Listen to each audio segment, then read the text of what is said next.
Great to have you along for the ride. Thanks a lot for stopping by. Glad to have this man back. Just named the border czar for the incoming Trump administration. It's our good friend Tom Homan. Tom, how are you? I'm doing great. How you doing, Joe? I'm doing very well. I got to tell you something. I've been playing the videos of you with Jay Powell, you with AOC, showing video the 60 Minutes interview. Yeah, Tom, you're just talking the truth. You're talking you love the country. You want to find these kids. You want criminals out of here. Why do they keep on coming after you, do you think? I find first of all, it's the left, right? They're nuts. Think about, you know, I was born in the '60s, and it's amazing. Every day I wake up and think about what has happened to this country. Where if you want to enforce the law, you're a bad guy. Well, if you break the law, you're a victim. It's just incredible. All I'm trying to do is enforce the laws. So the laws that were enacted by Congress, signed by a president, laws we've been enforcing for decades, and all of a sudden that's a bad thing. Look, they can say whatever they have too. I've a lot of bad stories about me out there. Have fun with that, but you're not going to silence me. I'm not going to go away. I'm not going to back away. Uh, I took this opportunity, President Trump, and I'm coming. And you can badmouth me all you want. I don't care what you think about me. I'm going to do the job. And that's what we love. I know that you don't care what other people think, and that's why when they come at you and you're so direct with your answer, there shouldn't be a filter. You should tell Jay Powell you work for me. You should tell AOC, of course they're violating the law. Why don't you know that they're violating the law? The one thing, though, I want to talk about the positive of naming you, Tom Homan. Go follow Tom over on X, at Tom Homan. He's the new border czar, the incoming border czar. What I love about what we found out on election day, in a 24-hour period, we weren't sure if we were going to get a bunch of early retirements from the Border Patrol or people were going to stay on and be happy. I'm now seeing the pictures and the joy coming out of these men and women who can now enforce the law and protect our border. Just tell me about meeting with them, knowing these people, and the difference in morale just because Trump won. Well, look, the difference between me and everybody else is I wore that uniform. And Yes. after I was a police officer in New York and I became a Border Patrol agent, I wore that uniform, proud to wear that uniform. Then I went to ICE as a special agent, and I was the first director of ICE that actually came up through the ranks, which means, the 20,000 men and women that work for me, I never asked them or told them to do anything I didn't do myself because I was one of them. Right. Right. So I know their jobs. I know their struggles. I know the ups. I know the downs. And these men and women love President Trump. He's going to let them do their job. He's going to take the handcuffs off ICE and actually ICE do what they do best. And I promise these guys. I came back from retirement once for this president, and I'm coming back retirement a second time because I promised the men and women, the Border Patrol and ICE, the second time I retired, that even though I was retiring, I'd always have their six. To the day I die, I would defend their mission, defend them as an agency that the important national security work they do. So again, the president called me up last week, and here I am today, and I'm coming back. And first thing I'm going to do is get out to the field and shake as many hands as I can because these folks, they've been demoralized, they've been attacked. I mean, you had the president, the vice president, Secretary Mayorkas stand up and talk bad about the horse patrol and vilify them and slander them. These people, all they want to do is uphold the oath they took and do the job and protect America, and we're going to let them do that. So I'm excited for them. We're excited that you're the guy, Tom Homan, former ICE director, also now the incoming border czar. Tom, was there actually a border czar job title, or did Trump do that just sort of to twist it a little bit on Kamala Harris, who was the border czar? Then they pretended that there wasn't that title. Did he make this title, or was there always a border czar? No, there's been similar positions, really like a senior policy guy, senior policy advisor at the White House. But we talked about it, and as a new board czar, I can't help but succeed because I'm following failure of massive proportions. Right. But no, it's a different position because he wants me to take care of the border and at the same time run this deportation operation. So one part of it is CBP, one part of it is ICE. So from the White House, these different stovepipes come up to one stovepipe, which is me, and I report to the president. So it's going to make things a lot more efficient. It's going to make things much more coordinated. There's a lot of people touch the border. CBP touches the border. ICE touches the border. DOJ touches the border. HHS touches the border.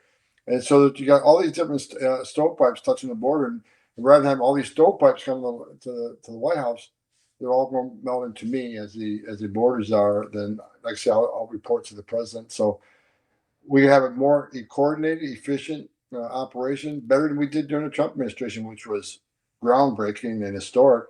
We're going to even be better at this time. Well, Tom, I'm glad you went there. I wasn't sure who you answered to. I'm glad that you answered to the president. I didn't know if it was DHS or the ICE secretary. I love that you report directly to him. Let me ask you this before I move on to how you start deporting people who are here illegally, especially the criminals. I want to ask you this, though, about Border Patrol. When you were an ICE agent, was it your job to process the people coming in? I thought the job was close the border, arrest them, and get them ready for deportation. For some reason, we're making people processors on the border.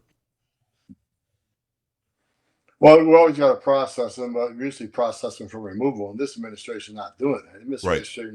This administration been processing to release them. That's why the morale's so bad in the border patrol.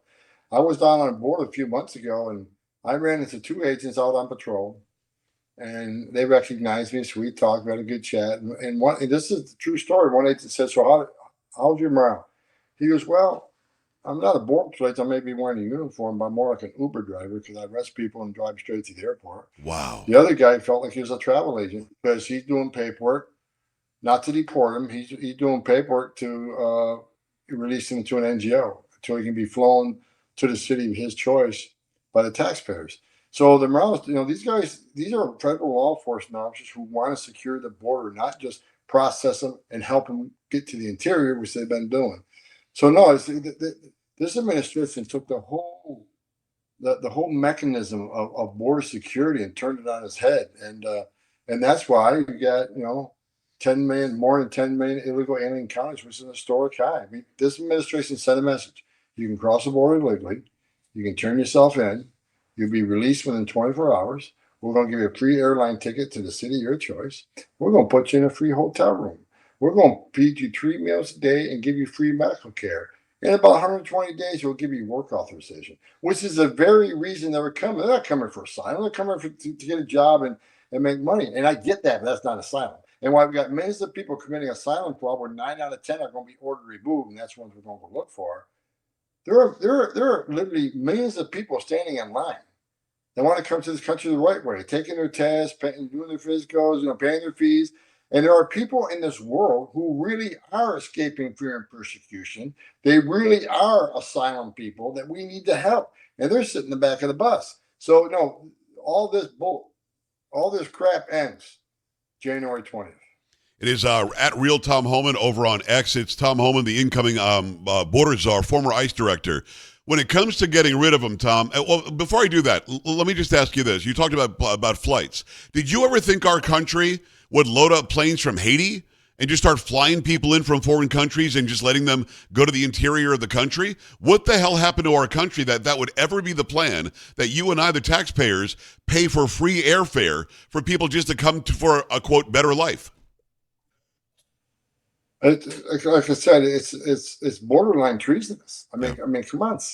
They're flying thousands into the airports from Haiti, Nicaragua, Cuba, and Venezuela. Then they're bringing at least 2,000 a day through the CBP-1 app. These are all the same illegal alien population. They just put them in 3 different buckets, and 2 of the buckets they say are there's a legal pathway, which are not. But then the last bucket being caught by Border Patrol, they'll report them as illegal entries. So it's about 1/3 of the numbers they should be reporting. So they go on stage and say, our border numbers are down 50 to 60%. No, they're not. You just created 2 other categories that you're not claiming are illegal entries. Right. Again, that stuff needs to stop. I tell you what I find shocking is every time I go to Rio Grande Valley, as a former ICE director, and a guy who spent 34 years doing it, like I said, a border patrol agent, I get on an airplane surrounded by people who are illegally in the United States, who are being released. I'm paying for my ticket, and they're all flying on the taxpayer dime. Right. I find that insulting. And their sponsor, the guy who's is traveling with them to get them to their destination, he's sitting in the first class at taxpayer expense. This is all going to change because, like I said, I wake up every day pissed off. I told President Trump I come back for free. You don't have to pay me. Of course, I was kidding. I want a paycheck because I just took a shitty paycheck. Right. Matter of fact, I took, taking this job, I just took like a 70% pay cut. But the reason I'm doing it because I love my country and I'm pissed off, and I can't stand on TV, Fox News, and complain for 4 years how broken this is that needs to be fixed. Then be given the opportunity to fix it, not do it. So I'm back here for the right reasons, and I we're love going it. to fix this, Joe. You can count on it. We're going to fix this. No, I know you will. I mean, I do count on it. It's at Real Tom Homan over on X. He, of course, the incoming border czar, Tom Homan. So when it comes to the mechanism of getting rid of people that are in this country illegally, I'm guessing because the ICE numbers were released recently, and I'm glad they did that, 425,000 convicted criminals in their own countries, 13,000 plus murderers, 15,000 plus rapists. Do you get them first? Is that day one, Tom? We got to round up the 425,000. President Trump has made it clear that we're going to prioritize public safety threats and national security threats. Well, I mean prioritize. Doesn't mean everybody's off the table. Like I just said, the millions that come across this border that this administration let in, 9 out of 10 of them will get an order removal. They're going to go home because you can't demand due process. You can't demand the right to claim asylum, the right to see a judge. And we do that at great taxpayer expense. So we'll give you a due process. We'll give you a hearing. But at the end of that hearing, if you lose, you're going to go home. Because if we don't, if that court order doesn't mean anything, then what the hell are we doing? Shut down the immigration court. The orders are meaningless. Take the border patrol off the border because there's no consequence for entering this country illegally. They got to go. On the heels of the historic illegal alien crisis in our southern border, we have a historic record number of illegal crossings. There has to be a historic mass deportation because 9 out of 10 will have an order removal. We got to remove them. So everybody says, "Oh, it's mass deportation. You're putting fear in the community, and it's a racist, and it's no, it's not. That's the way the law reads. We'll give you your day in court, but if you lose, you're going to go home. You can't demand due process. Then all of a sudden at the end say, you know what? I don't want to go home. That's not the way this country works, and that's the way we're going to go by the rule of law in the Trump administration, and we're going to follow the law. We're going to enforce the law. If that makes you upset, so be it. Be upset. Yeah, no, exactly right. No, and I love that perspective. When it comes to, you're right, the asylees, only 10%, and maybe even not even 10% get to stay if they're adjudicated, but it's taking forever to adjudicate them because they've flooded the system on purpose. Tom, did they break the law, this administration, when they perverted how asylum works and perverted how parole works? And here's what I mean. Asylum, as you know, means you stop in the first free, safe country. They're not doing that. They're going through 10 countries to get here, or we're flying them directly here. So asylum already doesn't seem to fit the definition. But in the CBP One app, where you're giving people parole that was meant to be rarely, if ever, used, are they breaking the law by changing how they're using those two things? Yes. I mean, it's just not my opinion. A federal district judge in Texas said they're breaking the law. Look, the parole policy is clear. It's supposed to be by case analysis, looking at specifics of the case, if it's a significant public benefit or significant humanitarian concern. And it's supposed to be a case analysis. Well, tell me how they did that when the president stood at the White House podium and says, we're bringing 30,000 a month in. Where'd you come up with that number? Because you got to do a case-by-case analysis on each specific case. So they just took a number out of the air and said 30,000 a month. Well, if you do a case-by-case analysis of who actually qualifies for asylum, like I just said, the court data shows 9 out of 10 don't qualify. Where's the case analysis on that? So they've abused the parole policy, which is clear. It's got to be a case-by-case consideration. They abused the asylum process. So yeah, I mean, and they got to be held accountable because when you send the message to the whole world, enter our country illegally, which is a crime, and we'll give you a free airline ticket to wherever you want to go. We just got to say the magic word, asylum. It's borderline treasonous, in my opinion, what they did to this country. I mean, 10 million encounters, and that's what we know about. We got over 2 million known gotaways. Who are they? Then beyond that, the unknown gotaways. There's parts of the border. We got gotaways for the call on video, drone traffic, or sensor traffic. But if you're not in an area that's got drones or cameras or sensors, like the Big Bend National Park, very little technology there. You get 1,000 people cross there a day, you wouldn't know it. Wow. So how many unknown gotaways are there? So this is what they've done. They've done so much damage to this country. It's going to take a long time to fix it, but we're going to tackle it January 20th. It's Tom Homan, incoming border czar. Tom, can the president, through executive action, you may or may not know this, can he shut off the money to NGOs? Not 1 cent of taxpayer money should go to an NGO that is just seeking out people to sign up and put into the central part of our country. Can he shut that money off or not? I think now that we control the House, they have to. Yeah. The billions of dollars to give the NGOs for the caring, feeding of people that aren't supposed to be here. And we see what happened. The DHS, they have several agencies under. They've been taking money out of Secret Service, they've been taking money out of FEMA, and that proved itself tragic in North Carolina. So yeah, I mean, we got to stop giving federal monies away from other agencies to do something we shouldn't be doing. They're giving NGOs money to put people in hotel rooms, and some of these hotel rooms, like in New York City, are $500 a night. $500 a night. In my entire life, I've never stayed in a hotel $500 a night. But we have empty ice beds at $127 a night. $127 a night, already paid for, sitting empty, but they're not filling them. They're going to put them at $500 hotel in these NGOs. Catholic Social Services has made billions of dollars on this, and that needs to be investigated. And I'm not Catholic, been a Catholic my whole life. They need to look into that. They need to look into the NGOs, get all these sole source contracts worth billions. There's a process in place to win an award from the federal government. They got to put on a request for information, request for proposals to make it a competitive process so a lot of American companies can compete for the same type of work. They've been sole sourcing stuff for 4 years, giving the same company over and over and over again. That needs to be investigated. I truly believe that when they get into it, there's going to be some corruption uncovered. It's Tom Homan. Tom, one last question. Thanks for making time today, and please come on anytime you want. You've got governors from places like California, Illinois, Massachusetts. We're not going to help. We're not going to help in this mass deportation. Does that matter to you that they're saying they're not going to help? Did you get the hell out of the way? We're coming. I mean, it'd be, like I said, the priorities are public safety threats and national security threats. I can't believe any mayor or governor would say, no, we want our public safety threats and national security threats to remain. I mean, that's just stupid. And they're afraid about us sweeping neighborhoods. Let me tell you something. If we can't get into the jail and they lock us out of the jail in sanctuary cities, we're forced to go to the neighborhoods. Yeah. It's going to take a lot more people to do that. But if you want to limit ICE's presence, you will let them in the jail.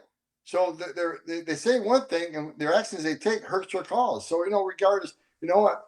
We're doing it.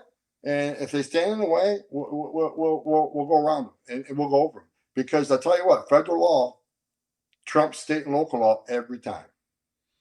At Real Tom Homan over on X. It's the incoming border czar, former ICE director, Tom Homan. Tom, thanks a million. I can't wait for you to get on the job, brother, and make us safe again. Thank you. You got it, man. Thanks for having me, Joe. All right, man. We're back after this. Stay right here.